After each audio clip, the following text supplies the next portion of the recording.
Hi everybody, welcome to Noughty's first ever Facebook Live. Today we are here at Cruelty-Free International with our founder Lorna Mitchell and CEO of Cruelty-Free International, Michelle Few. So today we're going to be discussing Noughty's journey to becoming Leaping Bunny certified and why it's so important to us as a brand and also within the industry as a whole. So we would really love to hear from you, so please comment on this post on our page, and I have a Facebook app on my iPad here, so I will be reading the comments and I can ask them out to these lovely ladies here. So we're going to start with some questions that we've kind of an interview style, so take it away. So first of all, for Michelle, what is the Leaping Bunny certification program? Can you just give us a bit of background about it for anyone at home who doesn't really know to start with? Okay, and hi everyone, it's great to be here and talking about Noughty's commitment to the programme and what we're trying to do here at Cruelty-Free International. The Leaping Bunny programme is considered to be the gold standard for brands that want to produce products without animal testing. It's an international certification programme, and it's the only one really that actually asks brands to prove what they say. What makes the Leaping Bunny unique is that it asks brands to go right through their supply chain, checking for cosmetics animal testing right down to the level of ingredients. Brands have to operate a cut-off date, as you will know, and implement a supplier monitoring system. And one of the keys to the Leaping Bunny programme is transparency, because for consumers who want to buy great products, they want to know that brands can prove what they say. So the Leaping Bunny programme is the international certification programme that actually makes sure that brands check all of their ingredients and can demonstrate through regular audit transparency that their products are free from cosmetics animal testing. Okay, thank you. And why was it initially set up? What was the initial reason behind it? The reason behind the programme is actually really interesting, and it was in the mid-90s. We came together with a group of other animal protection organisations internationally because frankly there was a lot of confusion about which products were animal tested and which weren't. It was a time when there was a proliferation on the high street of different kinds of bunnies or corporate claims from brands, but no one could actually prove what that meant.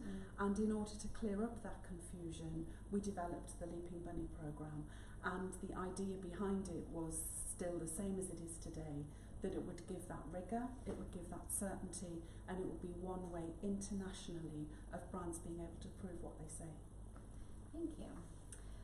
So I think there's a bit of confusion certainly out there that I've seen, that the difference between vegan and being cruelty-free. Would you mind just explaining that? That's a great question, and it's something that we get asked all the time, particularly with the growth of ethical consumerism and veganism currently, and they are actually very different. A brand can say that they're vegan if they don't have any animal products within them, but actually just because something claims vegan, it doesn't necessarily mean that it's free from animal testing. So what the Leaping Bunny certification programme does is look at the animal testing criteria, and that's actually different from vegan. So what most vegans will want to do is buy from a brand that demonstrates products are vegan, so no animal ingredients, but also that they're not tested on animals, which is where the Leaping Bunny programme comes in. Okay, thank you. So Lorna, why did Noughty decide to become Leaping Bunny certified? Well, as an animal lover and also a real believer in cruelty-free beauty, it was always really important to Rachel, the other co-founder of Noughty, and I, that Noughty had cruelty-free credentials right from the outset. So that meant both our products and our formulations had to be cruelty-free. But of course, like with everything we do at Noughty, we always strive to improve, to be the best that we can be. And so being cruelty-free wasn't enough. We wanted to make sure we partnered with the best-in-class certification to ensure customers had the authenticity and the very transparent approach that the Leaping Bunny programme represents. That was very important to us also, to have that voice and to represent, do everything that we could to support the lives of animals, really, and maintaining that. I think the other reason was Duke, my puppy, came into my life when he was 10 weeks old, which is actually the time that we were creating Noughty, and he started to come to the office. He was there, and seeing the joy that he actually brought to the members of the team, and the way it helped really bond, he really helped bond some of the team members, just made me all the more determined to ensure that we really strove to achieve that certification. He still does. He's there most days in our office. And he's our mascot as well, so you'll see him on our web banners and also on our social feed, representing the value that we totally believe in. And I think the third part is our customers. I think we really wanted to deliver choice for our customers within Haircare. For the customers that have the same set of values that we do around being cruelty-free, there really wasn't enough choice out there, we felt. So we wanted to make sure we produced a range of products that were affordable, were a cruelty-free, affordable option within Haircare, but that also really performed for our customers. Can I just pick up one of the points that you've made about that issue of making sure that there is choice but also cruelty-free?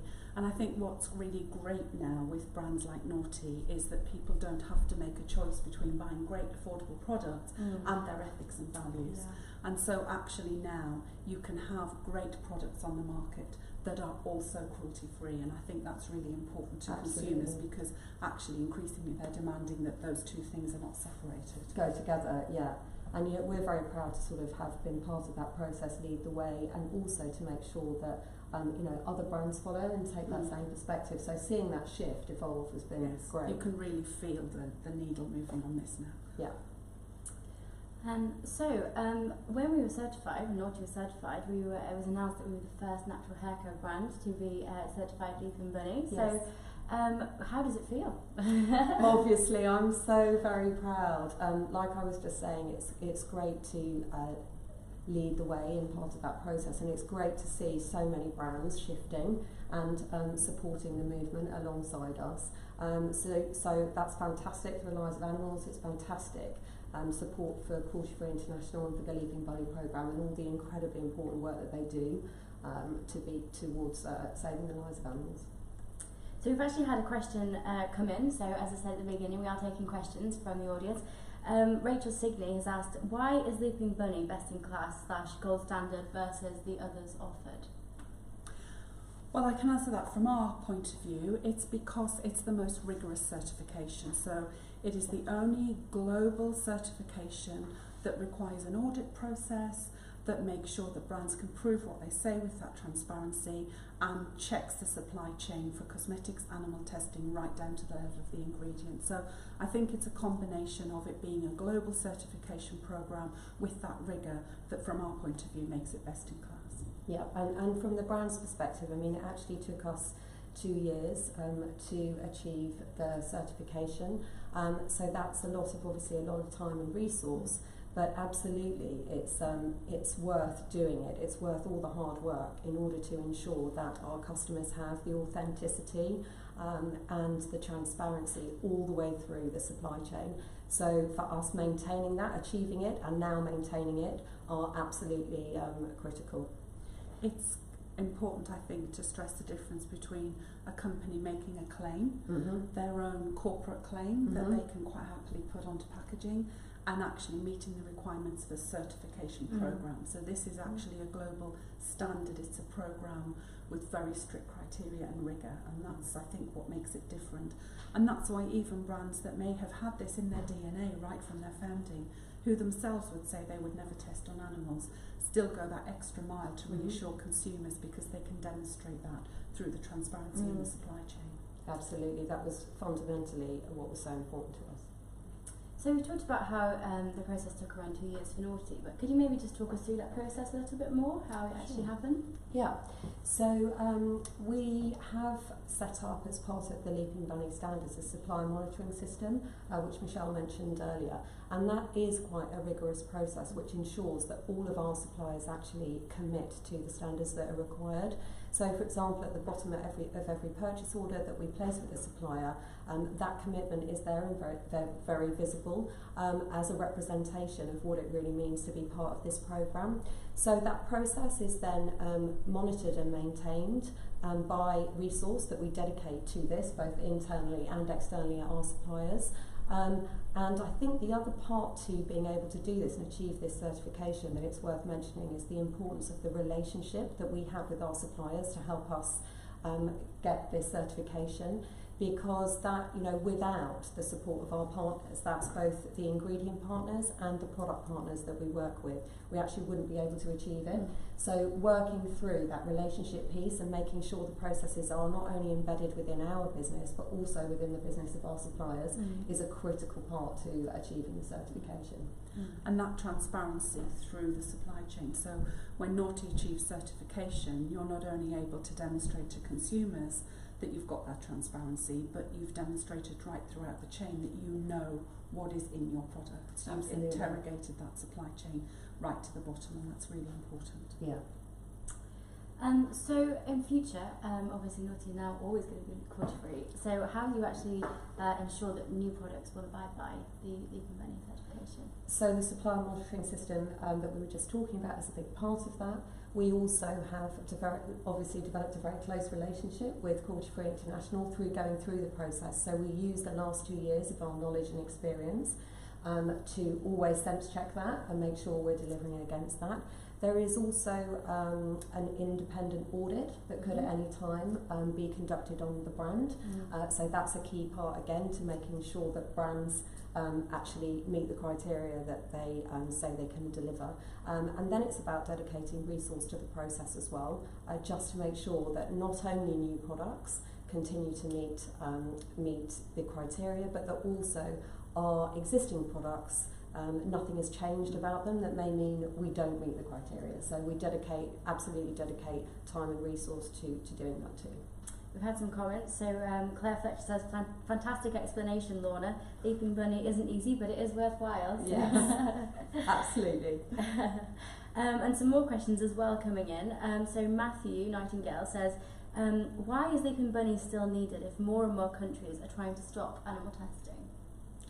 Sadly, it is still needed, and that's because we haven't yet reached the position where we have a global end to animal testing for cosmetics. It's true that the world is definitely moving, and the campaigning that we're doing is definitely shifting that dial. So we're working country by country, following on from this process being brought to an end in the European Union. We've now seen more and more countries actually implement their own bans, and actually we're campaigning at the United Nations now to try and get a global resolution to bring this practice to an end. But until every country has ended this practice, and every company has, consumers still need to be able to choose from those brands that have made the commitment. I'm getting some more questions coming in. This is great, guys. Please keep commenting. We love to hear your comments and questions. So Bryony Wilson says, does Leaping Bunny certified mean that you're also vegan? So we did talk about the difference between being vegan and cruelty-free, but is Noughty also vegan as well? Noughty is also vegan, and again it's very important to us as a brand that we work with the best-in-class organisations to ensure that our customers believe and have a reason to believe in the authenticity of the brand. So we partner with the Vegan Society to make sure that all of our products can also be certified vegan. And a couple more questions are coming in. I'm sorry, I'm just trying to keep up with them. So if you don't test on animals, what's the alternative? How is testing conducted? Shall I talk a little about bit that about from the that? industry Yes, perspective? More broadly, there are a variety of things that brands can do to prove products are safe. I think the primary thing is actually using existing safe ingredients. So there are already tens of thousands of ingredients out there where we already know about their toxicity, we know about their testing profile, and those ingredients can be used. If brands want to innovate and produce new types of ingredients and they need testing, there are now fortunately a whole range of non-animal methods that can be used. We used to, for example, have to apply products to the skin of a guinea pig or a rabbit, and now actually there are in vitro methods for that, non-animal methods for that. There are even models for reproduction of human skin that can be used that are much more relevant and reliable. Companies can look at the chemical components of their ingredients, check them against what other ingredients are like, and do that through chemical analysis and computer analysis. So we've seen, I think, over the last decade, a huge increase in the number of non-animal methods that are now available. And not only are those methods obviously better from an animal welfare point of view, they're often cheaper and more reliable because they're more relevant to humans than actually dipping a substance into the eye of a rabbit. So there's just no need anymore. No, there's just no need. And hopefully that's going to continue to evolve Yes. in exactly the same way as it has been. You can feel not only more and more countries now bringing in an end to animal testing for cosmetics, more and more great brands like yours are doing the right thing, and also that has been coupled with a real acceleration in the scientific development of non-animal methods. So now we've got science, industry and consumer demand all pushing in the same direction. Fantastic. So one of the obviously huge topic at the moment is Brexit. We obviously don't have a crystal ball and don't know what actually will happen with Brexit yet, but are there any indications at the moment that there will be any impacts on animal testing? I think in common with the rest of the country, we can't give any certainty on Brexit. If I could, we might be doing something else or a different interview. But assuming that none of us know the future in terms of Brexit, one of the things that's really important to us from an animal protection point of view is that if and when the UK leaves the European Union, that doesn't add to the number of animal tests that take place.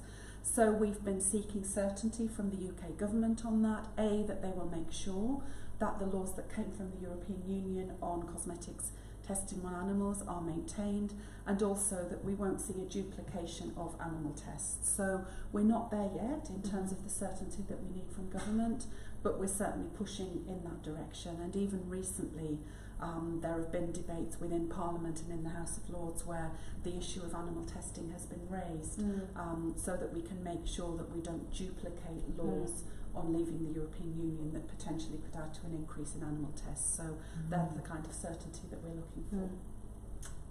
Okay, Very interesting. We've had another comment come through, so again, keep asking questions, guys. Caroline Bergen has asked, I've noticed that some other companies seem to use a bunny type logo which says no animal extracts. Does that mean that they still test on animals? Well, from our point of view, there's only one bunny that you should buy, and that's obviously the Leaping Bunny. A variety of brands will have a variety of logos. That goes back to one of the points we were making at the beginning, that consumer confusion, which really isn't helpful, which is why we have one global certification programme. Brands sometimes will have their own logo, they'll develop their own bunnies, they'll put their own corporate philosophy statements on there about this isn't tested on animals, but actually we're very clear that you have to look for that Leaping Bunny logo if you want that guarantee. And going back to the earlier point, an expression of something like no animal extract may hint towards a vegan claim, but it doesn't say anything about actually what's happened in terms of the testing. It's more of the animal extracts ones is more just about being vegan. Yes, rather than relating to testing. And if you want something that relates to animal testing, you have to look for the Leaping Bunny logo. Okay, look for Leaping Bunny, Caroline. Then you can be sure.